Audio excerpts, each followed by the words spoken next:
Hello and welcome to Who Books That with Harrison Greenbaum. I am Harrison Greenbaum, and we are here every Monday and Wednesday at 7 p.m. EDT or 4 p.m. if you're on the West Coast. You can follow me on Instagram and Twitter at Harrison Comedy. And this show is presented by the International Brotherhood of Magicians, the IBM, the first one. And if you want to join them, just go to magician.org/join the IBM/join. A quick note of warning, if you haven't already figured it out from the advisory in the corner, but this will be our first adult episode. There will be no language or content restrictions. So if you are a child, don't watch this or don't tell anybody that you are. I'm not supposed to say that. But yeah, so there is an advisory. This is an adults only show. We are super, super excited. Man, I am so unbelievably excited to bring on the guest for this evening. He grew up near Detroit, Michigan, moved to San Francisco. We appeared on the 8th Annual Young Comedians Show. He hosted in 1991 the NBC game show Ruckus. He was the author of A Guide to Practical Jokes, Every Trick in the Book. He has more television appearances than any other comic magician in history. And was a year-round headliner in Las Vegas from 2001 to 2014. And 2019, last year, he was a star of not one, but two documentaries, the Amazing Jonathan documentary on Hulu, and Always Amazing, the true story of the life, death, and return of Amazing Jonathan. Not only is he an incredible comedian and magician, he is also a psychic. I don't know if you know this, but he actually predicted the future, and I have the proof right here. I'm going to roll the tape. Right, and then I see the disinfectant where it knocks it out in a minute, 1 minute. And is there a way we can do something like that by injection inside or almost a cleaning? I want to take my clothes off and run around. This prevents streaking.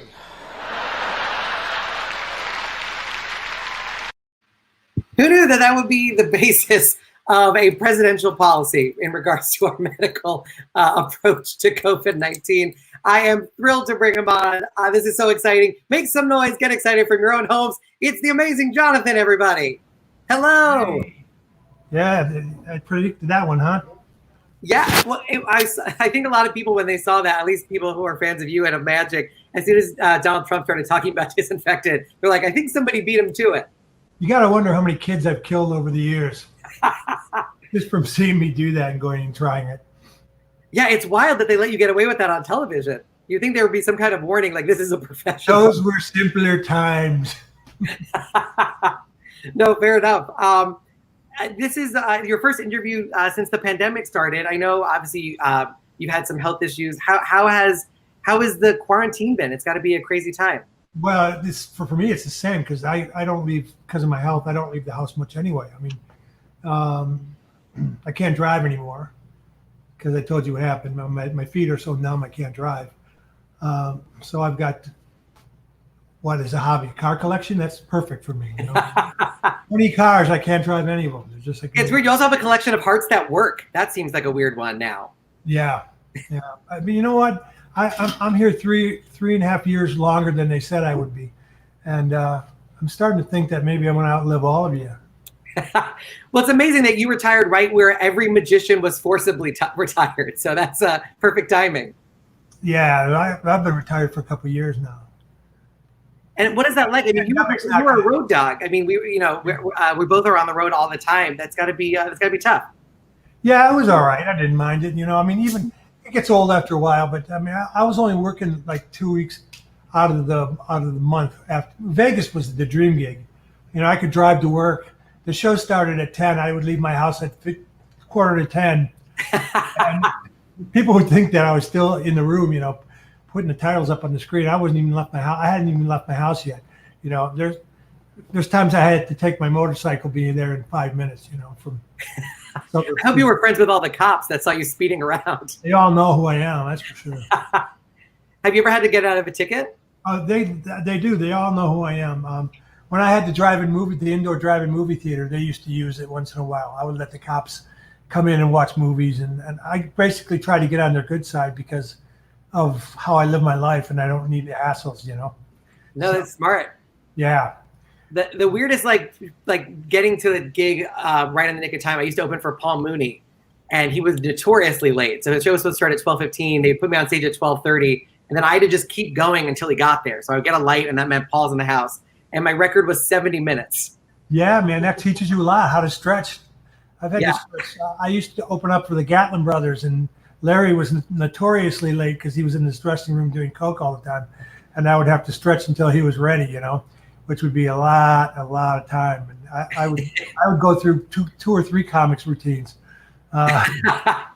And you had all your magic stuff. So was it just making those bits longer, or was there making sure you had a lot of extra stuff to use? It was doing other people's bits, man. When sometimes it got to be to the point where it was doing other comics material, I had nothing left. So and Larry was busy. Yeah. One time I looked into the audience. I still hadn't gotten my light, and Paul was just eating a shrimp cocktail very slowly. And I was like, really? I'm like flop sweating on stage. The audience is all very confused why a white guy is opening for Paul. And I remember there was one time I did 70 minutes, and then they handed me a napkin and said, "We found Paul. He's in Berkeley." In Berkeley? So I had to wrap the show, and they had to refund everybody. He wasn't even in the state. Oh my God. I've never done that. With all the drugs and all the stuff I've done in my life, I've never missed a show because of it. You know, I've always been there on time, or not on time, but no longer than 10, 15 minutes late, you know. But I've never missed a show because of it. What's the secret to that? How do you make that balance work? I just brought up with those kind of values, you know. Yeah. Save money, show up for work on time, stuff that you never would hear of today. But it never stopped me. There was times on stage when I had to get off stage to go do something that wake me back up and then come back out on stage. So I actually wrote a bit where I put a tape on that teaches the person on stage with me how to do a trick while I'm gone. So I would be backstage doing what I do, and he'd be following the instructions, you know. I'd come back out, and it all worked out for everybody perfect, you know. That's amazing. What a horror show, man. Were there different drugs, like in terms of, I feel like there are different drugs for creating material as there would be for like performing the material? Well, I only did one drug back then, and that was coke, you know. I mean, but I would write like a fiend on it, you know. My hand would go faster than my mind, you know. I would just be writing pages and pages of material like it was coming from I don't know where, you know. And I would be in a hotel room by myself, just writing volumes and volumes of stuff, you know, and trying stuff out. I remember trying to push a pencil through my cheek and have it come out the other side. And I needed stage blood, and I didn't have any, but I cut my finger really bad on something. So I squeezed it into a glass and was drinking this and doing that trick, just like drinking my own blood. Up for 3 days, drinking my own blood, doing this pencil through. And I repetitively did it so much that I had 2 huge purple bruises on each cheek the next night for the show. I couldn't cover it up. You know, just like. Although now you're married to somebody who I think could probably do it. I have this picture. I think she could pull off the pencil through cheek. That's it, man. Yeah. I just had half of a pencil in my mouth, like doing that pencil, slide it down, open my mouth, show the pencil, and then do it the opposite out the other side. It looked pretty good if it timed all right, you know? When I remember talking to a comic when I was just getting started, and he talked about a batting average where when you write a bit and then you're not sure if the audience is going to like it, and it's not that you ever get perfect, but your batting average gets better. Do you find that as you went on, when you came up with a bit like that, you would have a better idea, like this is probably going to work and kill it? No, because when I came up with a bit and told people about the bit and they laughed, almost 90% of the times it would not get a laugh. If I told them and they thought it was funny, it didn't get a laugh. It's just the stuff that's stupid off the side, you know, like it's things you come up with on stage or just goofy stuff that they like. Nothing planned out for my show. Nothing rehearsed. Nothing ever rehearsed. I remember one time I built this, Sylvester the Jester, and I built this whole routine with puppets, marionettes. And the gist of it was 2 clowns fighting over a kid's birthday party with knives, and they went at it, and the blood would come from the marionettes, and it was real involved. And I did it in Australia for the first time. I built a theater and everything for them, a little velvet theater. It didn't get one laugh, not throughout the whole entire thing. And the magnets that I had in the clown's hands would pick the knives up Even that didn't work. The theory of magnetism didn't even work that night. Everything went wrong. And finally, I was back behind the puppet theater with this other person helping me. And I went, this is, we got to get out of here. We got to stop this. We can't go through the whole thing. So I stopped it in the middle and I came out and said, okay, obviously that sucked. And everyone was like, yeah, boo, that sucked. I want to know why it sucked. I put a lot of time and effort. So I took, critiques from the audience. I wanted to know why. And I went from group to group saying, why did you think that sucked? I wanted to know why. But I will never plan after that. I will never plan anything ever again, I feel like that was always, because we both straddled the two worlds of magic and stand-up. And I always felt like the one thing that the comedians never understood from our magic side was if they wrote a bit and it didn't work, they can move on. And they just, it was a thing in their notebook. But we have to build shit. That's right. That's right. People always make fun of prop comics and stuff like that. And I always tell them, come on, like Jesus was a prop comic, Sermon on the Mount, just talk. It wasn't until he turned something like bread into a fish into bread and wine into water that people shut up and listened, So, was Jesus on the cross just trying to get his arm over to be like, ooh, I'm dying with this. Biting his nails. Wait, how would you define yourself? Would you define yourself as a magician with comedy, a comedian with magic? Neither? I don't. I really try to let other people define me. That's how I got my whole character down. It's just like letting the press define me, other people define me. I'm going, yeah, that's kind of true. That's kind of not true, But I don't really define it. I can do magic and I can do comedy. I can do both, and I can do clean, too, Harrison. Yeah. I know all your warnings, and IBM wants me to be clean, but I can be clean. I don't have to swear. I have a switch. Oh, no, I feel you with that. I mean, but do you think that once you do a dirty show, it's hard to convince people that you can do a clean show? Oh, my wife just spilled a root beer everywhere. God damn it. See, you made me swear. That's the most innocent thing to spill, though. Root beer is very wholesome. It is. It is, especially if it's Diet A&W root beer. Ooh. I just made $100. What were we talking about? Sorry. That's okay. Wasn't too distracting. Oh, we're talking about clean versus dirty. That's Anastasia Sim, by the way, for those who are wondering who that is. I get it. It offends me that people are offended by language. It offends me that people that are adults expect political correctness and language. They expect what they want, and not what the norm is. And I take great delight in the shocking. Towards the end of my career, I took great delight into shocking people and being able to, the best example was I would leave the guy on stage and I would go back behind the curtain and I would say, okay, I'm going to leave for a second, tell a joke. And I'd go right behind the curtain. I'd feed him the joke. I would feed him like, why can't Stevie Wonder read? And he would repeat it. Why can't Stevie Wonder read? And I said, because he's black. And there would be this long pause, right? Like, I can't say that. I'm like, say it. I'd get I'd make him say it. And the audience can't hear me talking, but say, because he's black. And I would come running out going, no, blind, what are you doing? What are you doing?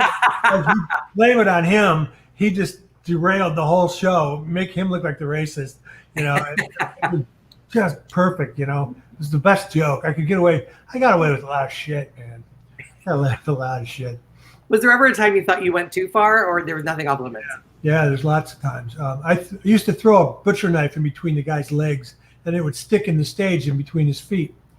And one time I missed, and I went right into he had these baby blue snakeskin boots on, and the knife stuck in the boot. Oh my God. Yeah, I'm like, tell me that. Your whole career flashes before your eyes. You see the litigation. You counted out the money in your bank account. Yeah, this is before I had a bank account. So I after I got a bank account, I wouldn't take chances like that ever. But during the wild times, when I would be not afraid to throw a glass over my head and bust it against a wall, But I said, tell me that's not in your foot. And he said, I don't think it's in my foot. And we looked, and we went right between his toes, man. Just damaged it. I just had to buy him a a new pair of boots, and we gave him a lifetime membership to a club that was open for maybe another year. Nice. But I got lucky. Yeah. No, there's been a lot of stuff that I didn't get away with. I crossed the line a few times, but for the most part, I crossed the line more than any other comic. Got away with it too, though. Yeah. I would spit water in people's faces, drink lighter fluid, and spit it out at a lit lighter, and it was only water. But I'd get everybody. You could never do that nowadays. You could never spray water in an audience's face 3 or 4 times in a row. It's hard. I've gotten on top of people more than I thought they would let me. I climb over the audience for my cell phone bit that I do, and I once knocked over every drink and piece of food on the table, and had to replace an entire 6 people's worth of meals. So it made negative money that time. That's getting in people's space for sure. Yeah, crawling over them. Yeah, I would getting into making people uncomfortable was comfort to me. You know.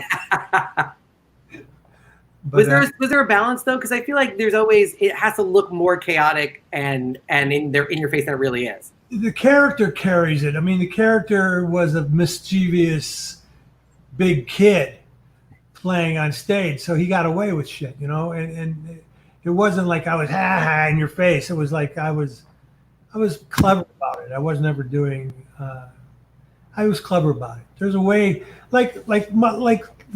for instance, Michael Richards and that whole incident with him on stage and that black guy heckling him and him calling him the N-word.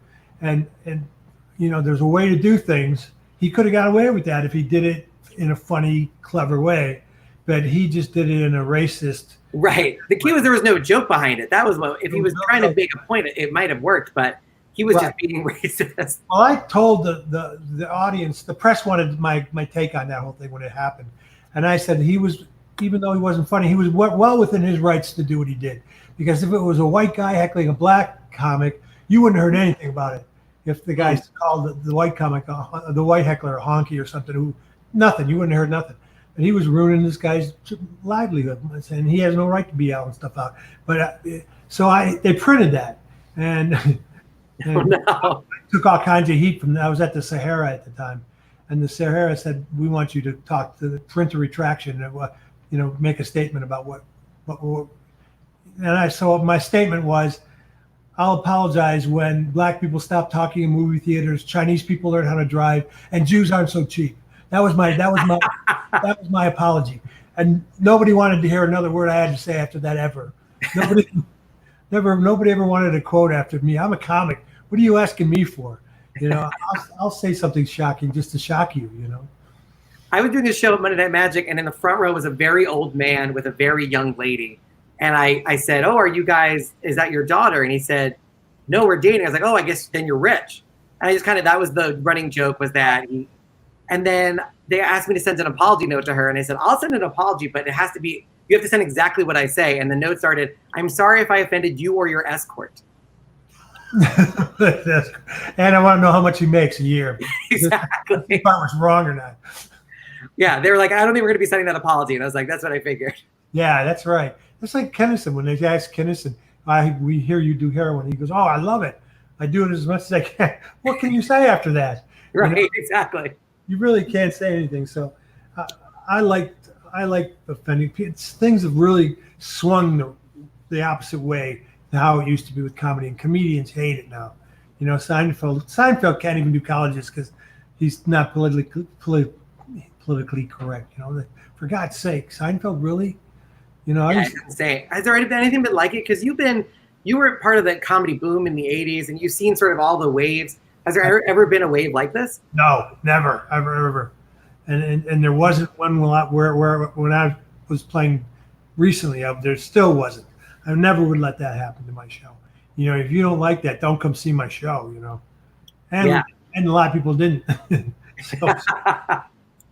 But did you ever get pushback when you were starting? And I imagine there were magicians that did not like the adultness of it or the meta-ness of it, revealing the tricks. Was there a lot of pushback from the magic community? No, there wasn't. And there wasn't a lot of pushback from the comics either. Comics came down on Carrot Top. He took all the heat. To them, I was a parody of a prop comic, which is not true. I was a prop comic. But they thought my stuff cool for some reason. I didn't take that heat that Carrot Top takes, for he's a great act, but people who haven't seen his act, they surely rag on him all the time. But they never did on me. I got lucky that way. I made that bridge between comedian and magician. And I've never been able to. Do you have how would you distinguish between a comedian and a magician? In my mind, a comedian, like a magician, tries to create the power he doesn't have, and a comedian just lashes out at the powers that be. But I don't know if there's a succinct way of doing that. I think that to call yourself a comedian, you better be able to handle anything that happens on stage. Magicians who do comedy can't do that. That's true. You can't heckle a magician who does comedy and without screwing up his act. To you heckle me and you're screwed. You heckle you and you're screwed because you're fast on your feet, and so am I. And there's not a lot of people who have that right blend of magic and comedy. See, you do more comedy than magic. You do pure stand up sometimes. Yeah. I never would do pure stand up. I never never had that desire. I like the props. I love watching magic. I like watching magicians at the castle and imagining what would happen if they screwed up. And that's how I basically write my materials, by watching other magicians and saying, what if this happened? Or, I saw a magician do a card stab once when he couldn't find a card, and he's blindfolded, and he's stabbing groups of cards. When it was one of these, you got, this is great. And so I just took that. I just stabbing giant groups of cards, and so, I turn into a whole routine with me. I get great ideas watching magicians screw up.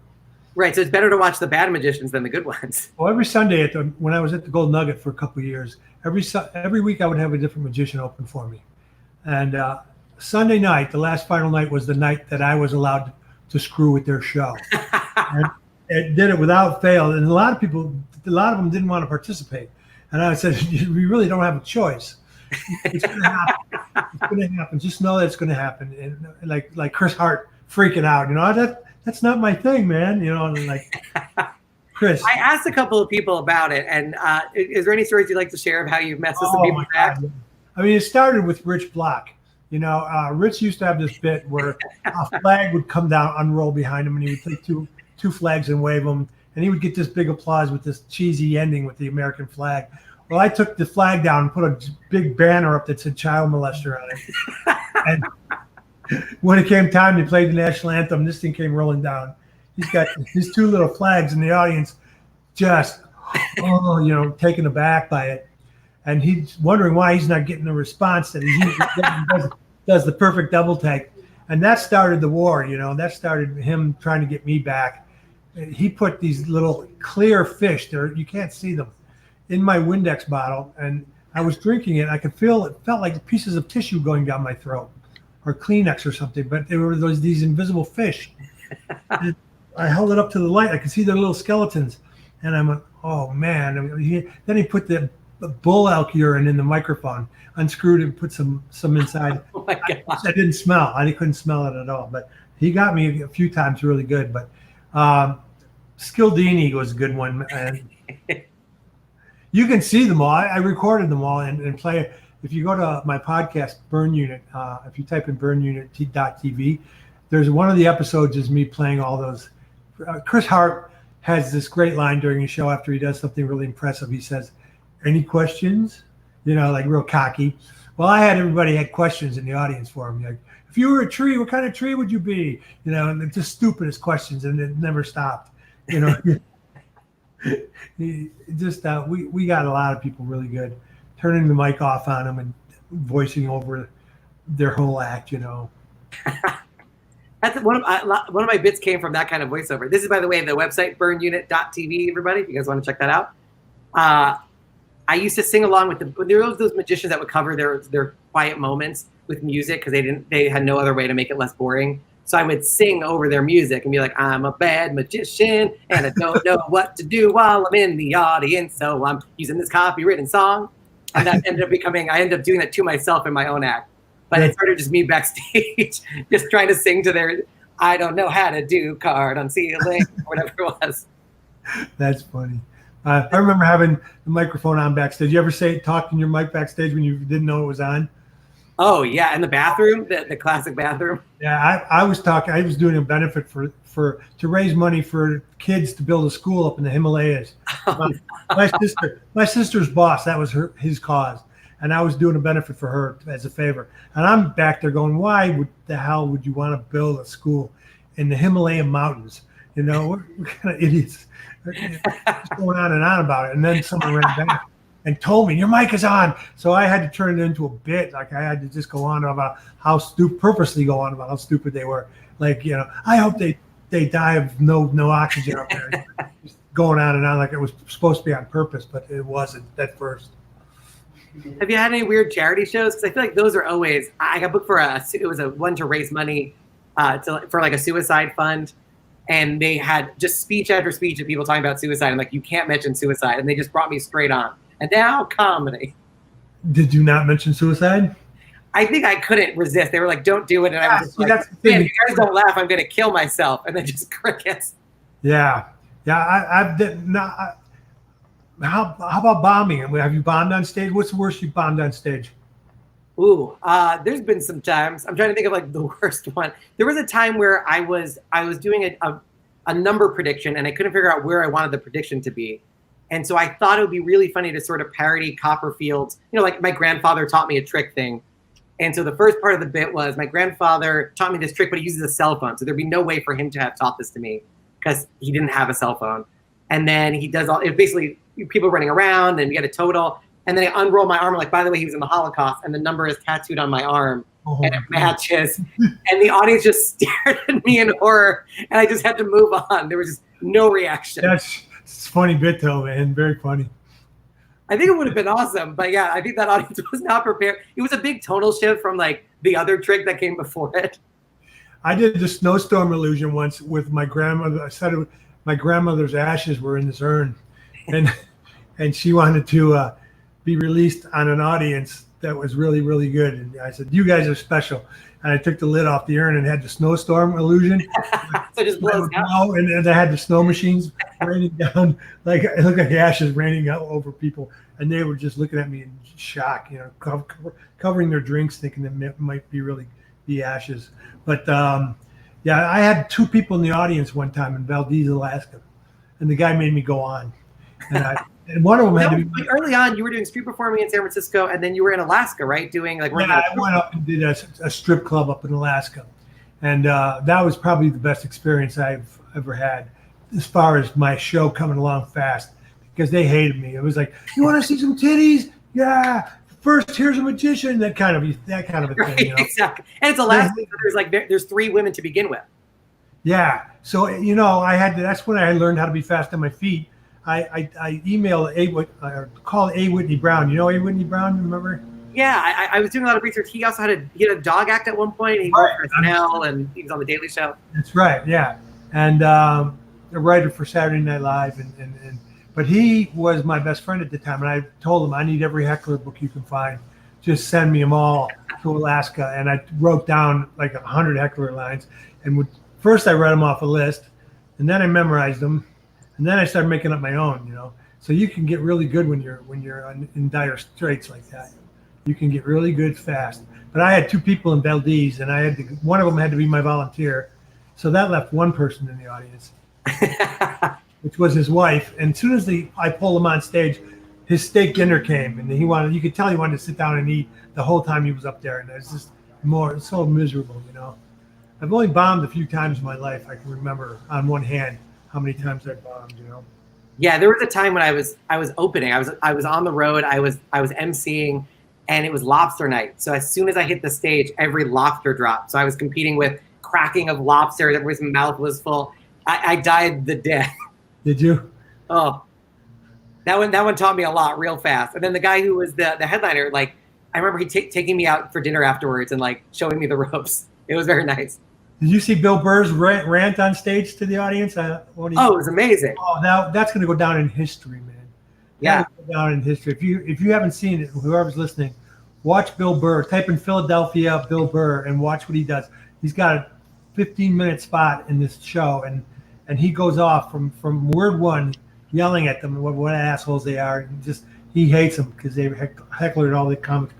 before him, and so he went off on him, and it was brilliant, man, just brilliant. Have you spoken to him about it? Because what he was saying was that because that clip went viral, people started heckling him more because they wanted him to keep breaking down.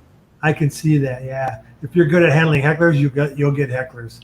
Yeah. Have you had what's like the craziest heckler you've had to deal with? Well, I usually address them twice, and then we'll give the secret password, buy him a drink, which means get him out of here, you know. And I think that one time up in Alaska when I was getting heckled once, I said, let me put this in a nutshell. You're ugly, your dick is small, and I fucked your mom. I think that was the first heckler line I ever wrote that I tried on somebody, and it worked. And I'm pretty good with hecklers, you know.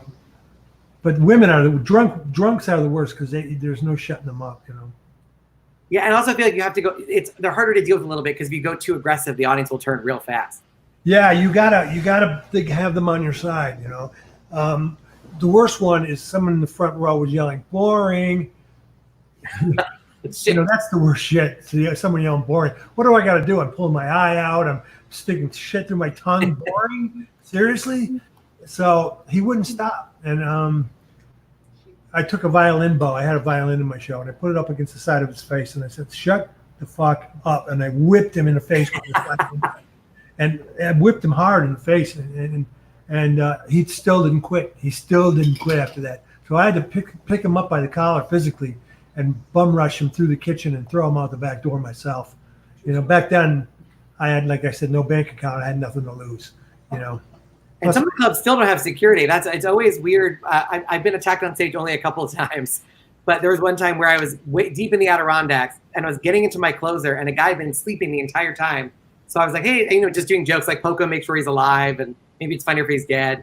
The guy, I was in Gloversville, New York. Deep in the Adirondacks. Yeah. It was Gloversville, New York. They were named after the glove factory. They were a town that made gloves, and then China made gloves cheaper. So they were just very sad and gloveless. There was no factories open anymore. So they had nothing to do but go to an abandoned movie theater where I was doing a comedy show. And there was an old-timey man who was like, we have had so many celebrities back in the day. He was like, he was one of those guys who was like he was the town gay. He kept just saying, you know, oh, people find me very interesting, like different words for it without ever saying it. And he's like, oh, yeah, one of the Munchkins introduced the Wizard of Oz back in the day. We were a hot spot for the cinema. And then he showed me the wall, and they had divided the wall. It was men on one wall, like Cary Grant, women, and then the third wall was black people and horses. And I was like, oh, no. That's not good. Yeah. And then at the end of my show, this guy literally just woke up, threw a beer bottle at my head, and yelled faggot. And I was like, he hasn't even seen my show. Is that his wake-up call? You don't have to see your show. People think you're gay because of your voice. That's fair. I mean, I can see Hobson, them mistaking Hobson for gay when he's not. Right. Do you play it up more, your voice, just for that routine? I play it up. I'm not. I don't know if I'm playing it up. It is definitely my voice, but I definitely lean in a little bit too. I'll bet you exaggerate a little bit. You're probably not even realizing that you're exaggerating it. Yeah, no, that's true. I mean, I'm definitely a magnified version. Phil Stiller went when she really laughed. I don't think so. You think that what's his name? Charles Nelson Riley really did that? I heard you're responsible for his death, right? Yeah, I have a weird way of predicting deaths. And I've done it 3 times now where I just made something up and said, this person died today, and they haven't. And within 2 to 3 days, they've died. And without even realizing it, without them being sick or news of them being sick. One time, this guy went by in a car on a motorcycle, and I said, he'll be dead in 10 minutes. And then traffic started slowing up. And sure enough, it was because he was dead on the highway. He hit a car, and then yeah, I get weird. It's 3 times it's happened. I stopped doing it because I don't want to jinx. Yeah, I mean, you got to use your powers for good. There's a lot of people that you should be predicting. No. I like to start rumors though about people being dead. Though it's very fun. If you're in a nightclub and you start a rumor about someone being dead, it'll take 10 minutes for everybody in that club think that that person's dead. It's not just the person you tell. It goes around like wildfire. It's kind of fun. Have you ever started the rumor about somebody who you knew was going to show up at that club? Someone who I said they were going to show up and didn't. They weren't. Well, no, I mean, it just would be fun to have everybody think somebody's dead, and then that guy walks in without knowing that everybody thinks he's not alive. Oh yeah, someone. You know Randy Pitchford. Yeah. Now he's at their house in Texas and doing a show at his theater in his house, and there was a guy talking about how sad it was that I was dead. But this is before I did my show, or he knew I was there. He didn't know I was there. He just somehow was talking about me and was talking about how sad that. And the person said, "He's not dead. He's right there." And the guy looked, and it looked like he had seen a ghost. He ran down this huge staircase and just gave me a hug. I thought you were dead. I can't believe you're standing right here. It was weird, man. That's amazing. And you had a whole bit about taking the life force out of babies, I think it was. Yeah. Sucking their spinal fluid.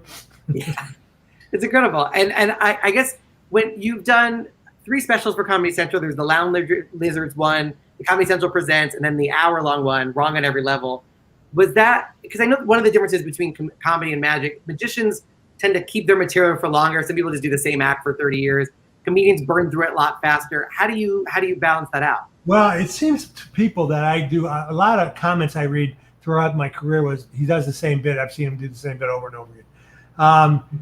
Because I take someone from the audience and I deal with them, they think it's the same bit. So I have that's one problem I have. Like the guy when you take out a deck of cards, they're like, "I've seen it," and you're like, yeah. "What?" And a lot of it is repeat because I did so much TV that I did 23 comic strip lives. Wow. 23 appearances. Now I had to come up with something. It seemed like every month, something brand new, 6 minutes. So I disguise. I'm good at disguising old bits and making them new. And that's another part of the problem. But I've got hours and hours and hours of material. You know, I mean, right now, since I'm not working anymore, all these comics magicians, they're flocking to me for material because I gave a couple of them bits of mine that I never got around to doing, and they love it, you know. So I've been just feeding it out, doling it out to these. Are you giving them little hits like it's like a drug deal? Yeah, I'm real good at writing material for other people. I'm really good at sitting and critiquing a show and saying this could be funny if you did this, you know. I've done it for Piff. I've done it for Chris Angel. I've done it for a lot of people who wanted comedy in their show, and I don't charge for it. I mean, don't say that you're gonna get eaten. But I have feel bad charging for anything like that. It's just like, I don't know. Take it and run. I don't let them do my friends. Huh? For close friends. For friends, yeah. They get bombed with emails now. Every magician. Oh, tell them to stop doing that, please. We got the gardeners out front. We got. Nice. It's weird that it's 2020 and we can, you know, we have these computers in our pocket. They don't know how to make those quieter. Well, gardeners. You know, Vinny Paul, who was in the audience during my Comedy Central special. He's from the. Listen to this.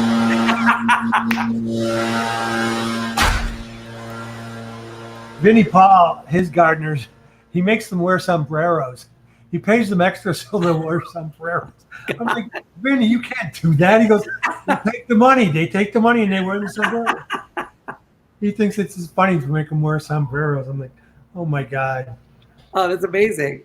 And with your specials, you obviously Psychic Tanya as well was an incredible part of that. And how is working that together? Working with her? Yeah, going from being a solo act to bringing in somebody. Well, I wasn't hardly ever a solo act. I had a road manager from the beginning of my career that I used on stage for stuff. It just switched. There would be basically girlfriends that I used that took with me on the road. So there have been a lot of different assistants. But Tanya, I never dated, so that's why it lasted so long probably. She was brilliant. And she was a comic before she was my right-hand man, you know. But I watch her during the specials. I never realized how brilliant she is until I see it on TV and see how her timing is so good. I mean, she was so good at playing that dumb character that it was amazing. I couldn't throw her off. I would try every night to throw her off, to stump her, and she wouldn't be stumped. She had an answer for everything. Well, one of the things about this show is that we always like to have surprise guests, and I think we need to use a melody to do it. Da da da da da da. Da, da. That's a nice surprise. Hi, everybody. It's Psychic Tanya, a.k.a. Penny Wiggins. How you doing? Okie dokie. Where am I? You're on Who Books That? It's an interview show. Do you know about coronavirus? Do you know that that's happening? What are you eating? Chocolate. I like Coronas. I remember one time someone's cell phone rang in the audience during my show. I went, dun, dun, dun, dun, dun, dun, dun, dun, and from backstage you can hear it. Harrison, that's what you were supposed to be doing anyway. No. Oh, wait. Hold on. We'll do it again. From the top. Da, da, da, da, da, da. Do-da, do-da. That's what you heard from backstage. You know, the sad thing was I was fucking practicing it before this started because all I wrote in my notes was doot, doot, doot, doot. And I was like, oh, shit. That doesn't help me at all. You might as well just gone, twinkle, twinkle, little star. There's a few jokes that we had. I still love doing it. And one of them was, what's worse than finding a worm in your apple? Getting raped. I'd say, yeah, I guess. We don't call it rape. We call it surprise sex. Yeah, that definitely is one of those jokes that probably is less acceptable now. Like in terms of like PC stuff, people will give you shit for that. Actually, This wasn't that long ago. nowadays it would be like say the line like what's worse than finding a worm? That'd be like #me too getting raped. My favorite one of those, an Uber driver asked me what I was coming from a gig, and I was like, oh yeah, I'm a comedian, which is the biggest mistake. And he's like, ooh, tell me a joke. And so I said, how do you make a plumber cry? I said, rape and murder his family. And then silence. Just silence. I love that joke, man. You can't tell a joke to save her life, Harrison. I mean, as a comedian, you know how to tell jokes. She gets the punchline first, always ruins the whole rest of the joke. And it's amazing to me that she can't tell a joke for real. I know. I get fumbled. I feel like I'm dyslexic when it comes to telling them. And she would always tell the same bad joke over and over again. And don't you hate people that use accents when they tell jokes? I just skip the Irish accent. You don't need it. You want to hear my joke, Harris? No. I'm kind of curious, to be honest. No, you don't want to hear that joke. It wasn't funny. It Is was. it going to shut down this live stream if that was going to happen? No, it's really funny. You got a green screen behind you. What are you supposed to? Green screen of a green screen. Well, you never know what's going to happen. By the way, here's a picture of a famous bit. I know there was initially when you pitched this bit, the Blue Man Group, was there this wasn't a bit that you guys agreed on at the beginning? No, she didn't want to do it, and she took a staple gun in her eye. Penny, your microphone's on. You got to turn the volume down. It is? Yeah, I can hear volume feedback. How about that? Yeah, if you have headphones, that could help too. It wasn't until you came into the picture that I heard the echoing. No. Okay, well, anyway, is it me? It's definitely Penny. All right, so she didn't want to do the Blue Man Group, and it was written by her replacement. She took a staple in her eye for real. They used to staple cards over her eyes, and they were just stuck on there with tape. But somebody put real staples in the staple gun one night, and I stapled both cards over her eyes for real, and one of them hit her in the eyeball and deflated her eye, and she ran off stage screaming, and I went, shit. I knew exactly what had happened, and I checked the staple gun. There were staples.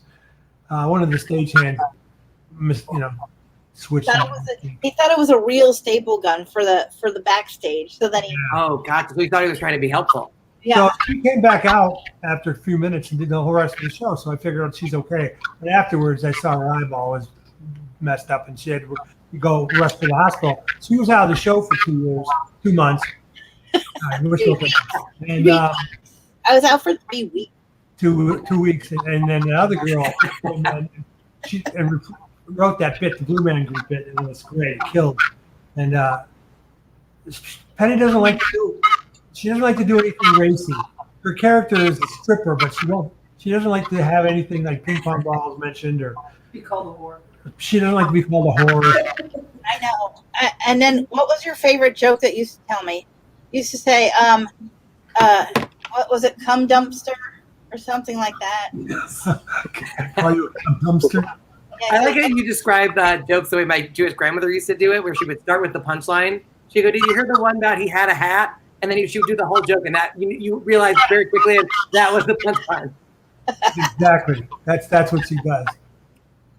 The best one, my favorite one was the one where she saw I had a car accident, and then he's like, "Well, what is Yeah. it? What happened? Touch my finger." No, you swerved to avoid a pine tree. I swerved to avoid a pine tree. And then you saw a pine tree and you And swerved. another one, and another one. I just kept coming. And I said, that was the air freshener hanging from your rearview mirror.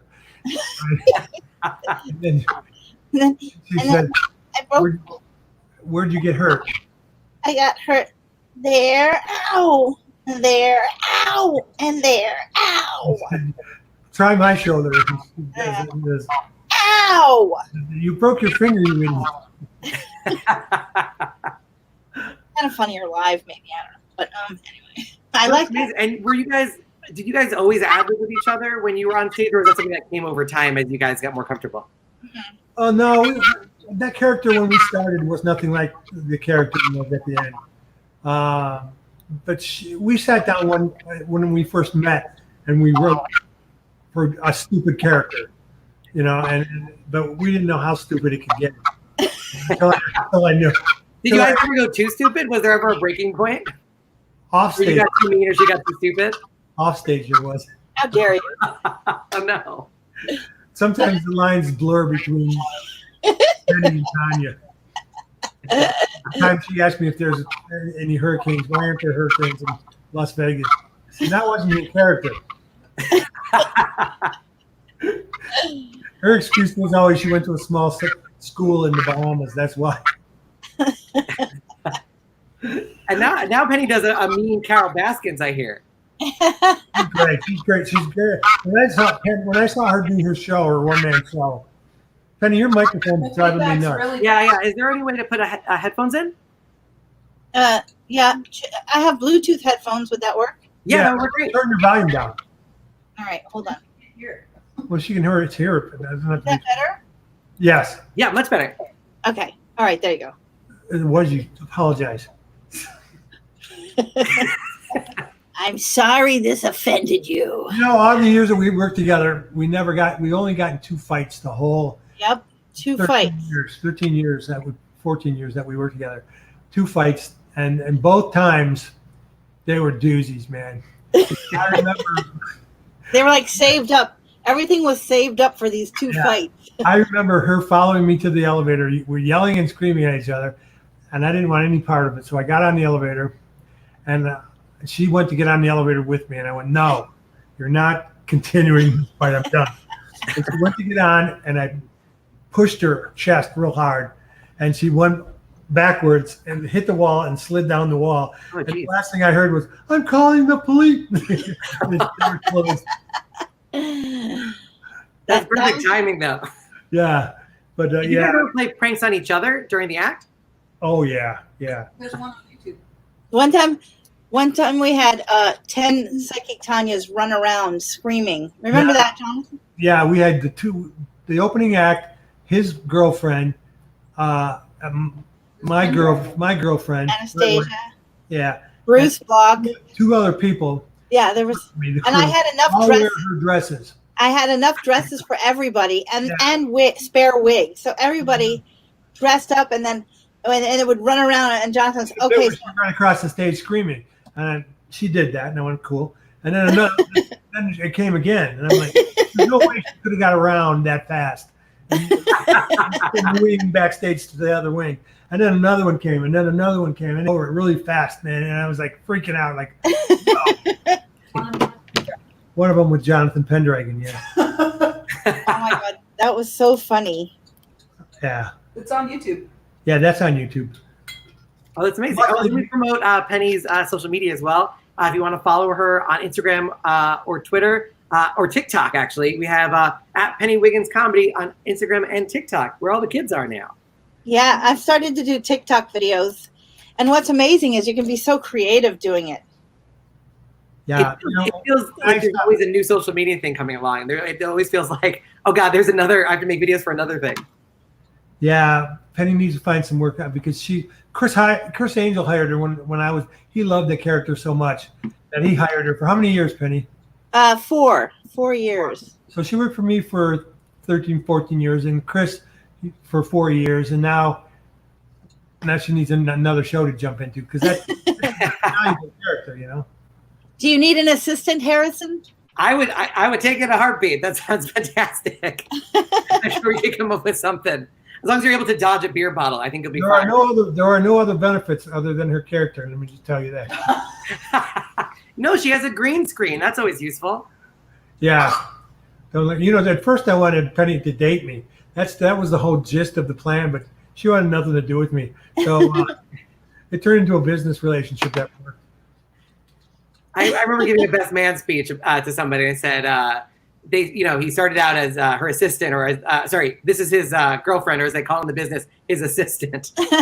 Every magician has an assistant that they date. You know, people I don't mix business with pleasure. It's like, are you kidding me?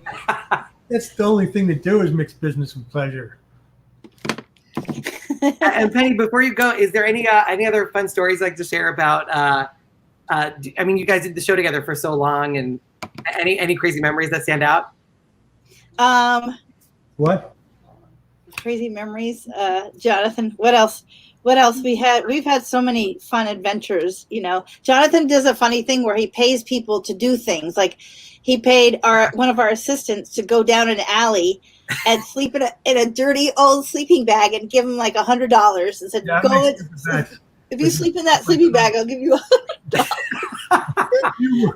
You can run to the top of the sand dune barefoot. I'll give you $100. And Joe got now your friend has bed bugs and crabs. Oh no, he burnt the bottom of his feet. He couldn't go any farther than halfway, and he was stuck there with blisters on his feet. And that was the funniest thing. For the most part, they all took the money and they all did the thing. Yeah, but Joel was like a sucker for anything. Joel would do anything, Jonathan. One time he made him throw tomatoes. He went in a store and then he threw tomatoes on the window. Throw all these tomatoes against the wall. Here's $100.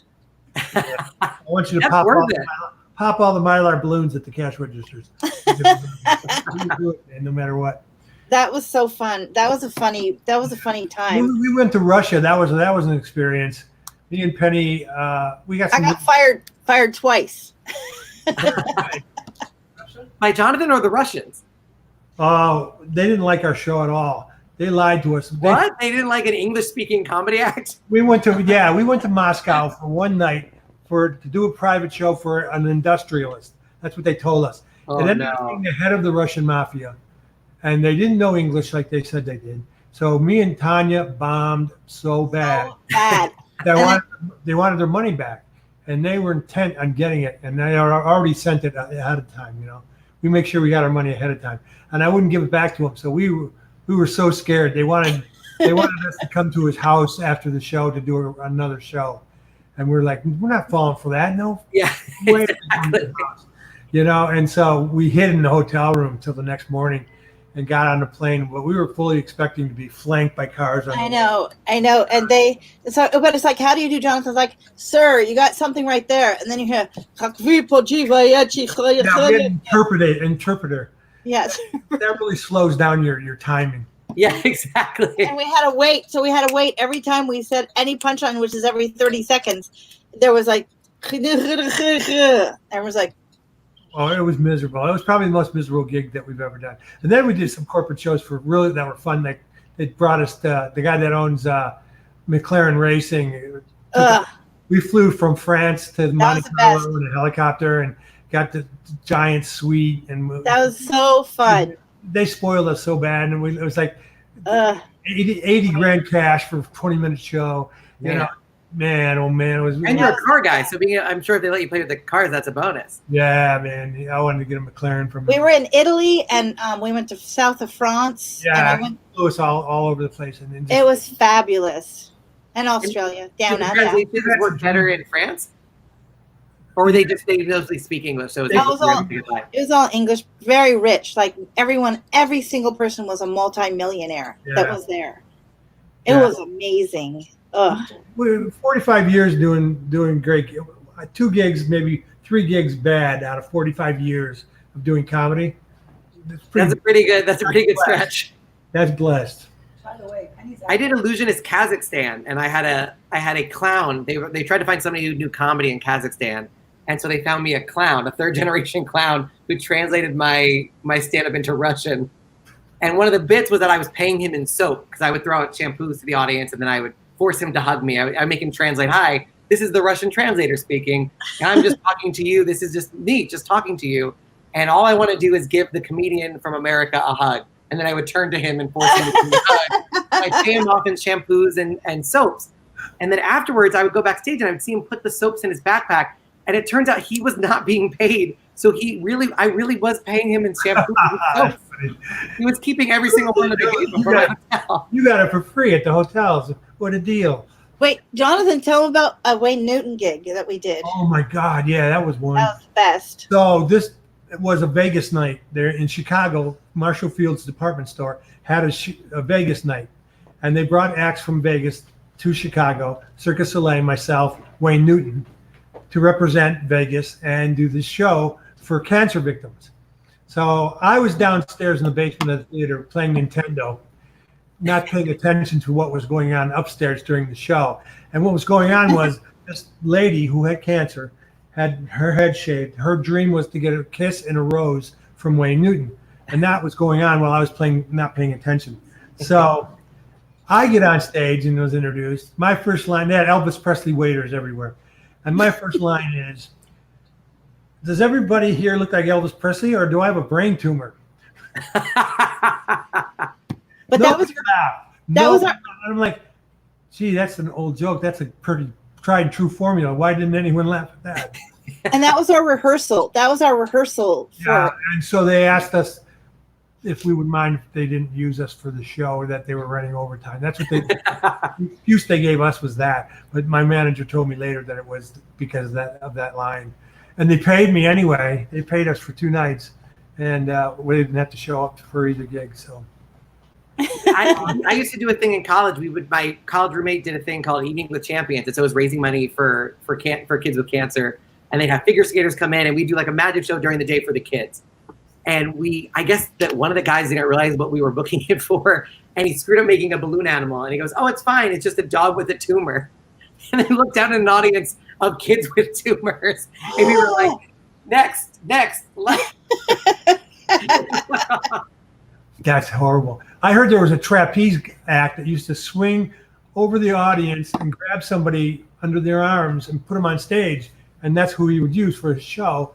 And he grabbed someone out of a wheelchair and swung and put them on stage, and they collapsed down onto the ground. I don't know if that's true or not, but it sure is a good story if it is. Have you ever? I've noticed that when there are people with disabilities in the audience, that most people shy away from using them. But have you found that? Because I find that if you include them, like if you don't include them, afterwards they're like, "How come you didn't make fun of me? Like I'm a normal person like everybody else." Well, I had Penny up there with me. So Oh, you went mute for a second, Jonathan. your volume is off. Your microphone went off. Your volume. Oh no, we lost him for a second. It's Look at just him us, back. Harrison. It's just you and me now. We could practice the Camtown races. So I guess I'm coming to New York, huh, to be your assistant. Perfect. Let's see if I can get Jonathan back. There we go. It's just if you go to Cam Mike. All right, sorry. The bottom one thing says mute. Unmute. There you go.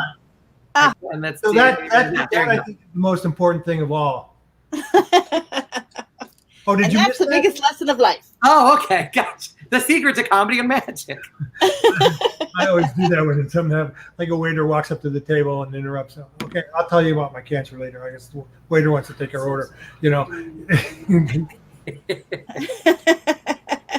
you were telling us before about how Psychic Tanya would usually address people with disabilities in the crowd. No, I would say I didn't need to address anyone with disabilities because I had her there to address. Oh, gotcha. Oh. I had a guy who was wearing a hoodie looking like Eminem in a wheelchair, and I was very proud of myself for as soon as I got on stage to go, oh look, it's a guy, it's the guy from 8 Mile, but only downhill. Oh my He God. loved it. He thanked me. He really wheeled up to me afterwards and was just like, "Thank you so much." You got the Most character. people don't make fun of me. I sat in the front row because I want people to address me. You have a character I was talking about. It's a likable character, so you can get away with more shit. That's what I'm talking about. You can do the same thing I was doing, you know. And Mike Hammer's got that personality where he can get away with all kinds of Oh yeah, Mike Hammer's the best. shit. Excuse me. I mean, oh my God, she got broken off. I don't know how that happened. That was so weird. There was an interruption in your feed. Mike Hammer, he crosses the line sometimes. I saw him tell the fat lady, "Come waddle over here and help me with this." I would never say that to anyone, man. no, yeah, he's He's brutal sometimes, but he's great. I really. Somebody, by the way, mentioned the green background. Said, "What country is Penny representing?" Russia, thank you for coming to my show, yeah? Oh, this is for my TikTok. It's for my. I just have it up for my TikTok. Where are the comments? Are they supposed to be coming up on the screen? I saw that. Oh yeah, no, I've been putting them up as they come up. We can get. Let's get to the questions and the comments in a second. Okay. But Penny, let's plug you one more time. We got Penny Wiggins Comedy on Instagram and TikTok. Thank you so much for joining us. Thanks, Okay. man. Bye, Love you. Jono. I'll see you in New York Bye, soon. Harrison. Work on the act. Bye. Love you. And if you want to follow I hate you. Jonathan, it's The Amazing J on Twitter and Instagram, The Amazing Jonathan. And yeah, there's been a couple of questions. A lot of people just saying very nice things. A lot of people, I remember seeing you back in the old Loop Glory days. Kevin Matthews. Kevin Matthews was a DJ back then, and he used to be my opening act, and he was really fun to pull pranks on. He would do the Drano out of the mouth, which is Alka-Seltzer, and I would switch it for salt, and I would relentlessly screw with his act. I love screwing with people's act, man. I love to sabotage. Kevin was fun to screw with. In Magic, I teach every year at Magic Camp. So once a year I volunteer and we go in for a week. I was a camper, now I'm a counselor. And one of my best friends decided to do a confabulation type routine. And he's like, it'll be a letter from home about Magic Camp, and I'll give you a copy of it. And you'll just fill in what they say, and then we'll have everybody inspect the envelope. And as it passes by you, you'll switch it for the real confab, and it'll go on their way, and then we'll open it, and boom, perfect. You predicted everything. So I took the paper that he gave me, ran and had it photocopied, and wrote penis as the answer for everything. So that he would open up the confab, and all the answers would just be penis, not anything that any of the campers had said. And I was hoping, based on the way he had rehearsed it, that he would see it, crumple it up, and then the real answers were right behind it. So it would just be a gag on him, and then he could keep going. Yeah. He decided to call an audible at the very last minute. So the envelope gets passed. Now there's an envelope that says penis over and over again. And he goes, you know what? This trick is so clean, I don't even want to touch it. Let's get a camper. And so he points to a kid. And it was a kid who always wore suspenders and very high shorts and spoke like an old man. It was like a delight. He grabs the envelope and he brings it up, and Ben goes, no, I didn't even want to read it. And I'm sitting there like, oh no. I want you to open up the envelope. You have all the predictions. He opens it up, and the kid just goes like George Takei goes, oh my. I'll never forget the look on his face. This poor kid was very confused about why he's just holding a page full of the word penis over and over again. That happened to me with my cap counselor too. Only it wasn't written on paper. Oh no. That's the trauma that makes comedy happen. Somebody actually wrote, I went from illusions to comedy magic because of Jonathan. Yeah, there's a lot of those out there. And then somebody said, can I air... That guy. Michael Aaron said, speaking of penis, can I air 5 The Amazing Jonathan? So there you go. And John, who was one of the counselors, was in the audience at that show with the penis. Is there... Is that really him? Yeah. That was one of the guys who was there. And somebody just thank you for coming to the IBM convention in Grand Rapids. That was fun. We're here with the amazing Jonathan. We have about 15 minutes or less to go. So if you have a question, please put them in the comments right over there on YouTube, Facebook. There's also on Instagram. Send those comments over and those questions, and we'll try to address as many as we can. Adam just asked, John, what was your favorite magic trick you ever did? The favorite magic trick I ever did. I like knife through arm. That was probably my favorite magic trick because of the reactions that it would get. And it opened up a lot of doors for me. You know, I got a lot of people calling me because of that trick. And like Steven Seagal called me out of the blue. And Prince loved that trick and wrote me about it. And I would meet a lot of celebrities who liked that knife, and I would make them one, you know. And that's probably my favorite trick to do. And Dave Johnson just asked me to ask you about the cat story, looking for your cats. Looking for my cats. I don't remember that one. Evidently, you were trying to find your cats. That was what Dave was asking about? I'm trying to find. I have a cat here. Or maybe it isn't a cat. What else could it be? Maybe it isn't a cat at all, Harrison. I don't think that it is. I think it could be. Oh, it is a cat. Ugh. Yeah. Foam magic. Foam magic. Oh, dear Dave Johnson. He said, in the neighbor's house. The cat in the neighbor house. Oh, my cat got locked in the neighbor's house. Neighbors are here like 1 month out of the year, and my cat got locked in his garage, and for days and days and days. And it was like 100 degrees out, and I went around thinking maybe it got locked in someone's garage, and I went around knocking on everyone's garage door, and sure enough, I heard him meowing in there, and I couldn't get the door open, so I had to break into the house. The alarm went off, and I had to find my way to the garage while the cops are on their way. Get in the garage. The door locks behind me. I can't get out of the garage. I'm locked in the garage with this cat. I can hear the siren. And finally, I figured out how to pull this rope and release the lock on the garage door and got out, got my cat in the Segway, and just rode down the street on the Segway to my house just as I passed the cops, like that, man. Yeah, there's been a lot of cops stories in my life. I was shooting fireworks off from my warehouse a couple years ago for Halloween, and not knowing that I'm right in the flight path of the airplanes coming over my warehouse. Oh my God! And so all these cops show up, and we're on the roof of the warehouse, and I see them coming, and we just hit up there for like an hour, and we know you're up there. Come down, and they didn't know we were up there. They were just playing fish with us, you know, playing poker, keeping their poker face. We didn't come down. We stayed up there scared to death. And so many situations where I'm like, I'm too old to be hiding from the police because I shot fireworks into the flight pad. You know, and stupid shit like that. That's my life. A series of stupid moves that really worked out for me really well. Oh, well, that's a fantastic summary. I wish we could all have that luck. I think anyone who does what we do has interesting situations, but if you do drugs and do what we do, and you have you have tons of stories to tell that never would have happened, you know, just stories up the ass, you know. And I've got enough to fill 5 books. I've lived 3 lives, Harrison. Are you working on a book right now, or do you have a memoir coming out? Yeah, I do. I have a book I just finished that I'm going to put out, and it's got the stories. It's lurid sex and drug stories from the road. Oh, that's amazing. Yeah, I figure people want to read that more than a biography. They can watch the documentary for the autobiography stuff, but you know, I want to put out a racist joke book, the most racist joke book in the world, and one that you would be afraid to admit you owned. You know, sell it. I was about to make a game where they had horrible jokes printed, and the whole game was you had to force your friends to read them in weird situations. That would be great. I would love that. I love incorrect stuff, you know, and I think that would be wonderful to have a joke book because there's so many great jokes you could never tell anyone but a comedian. Yeah, exactly. So many great jokes. And kind of on that, like, because you've done haunted houses, there's a lot of blood in your show. Do you think there's some kind of connection between comedy and horror, the ultimate darkness? Yeah, between mine there is, yeah, because I started getting famous when I started using blood.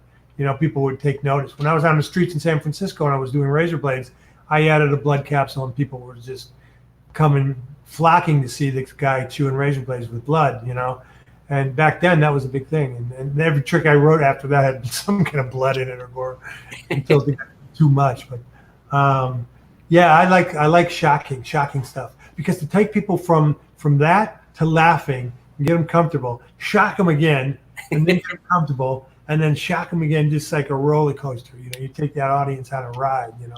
That's what I like to do.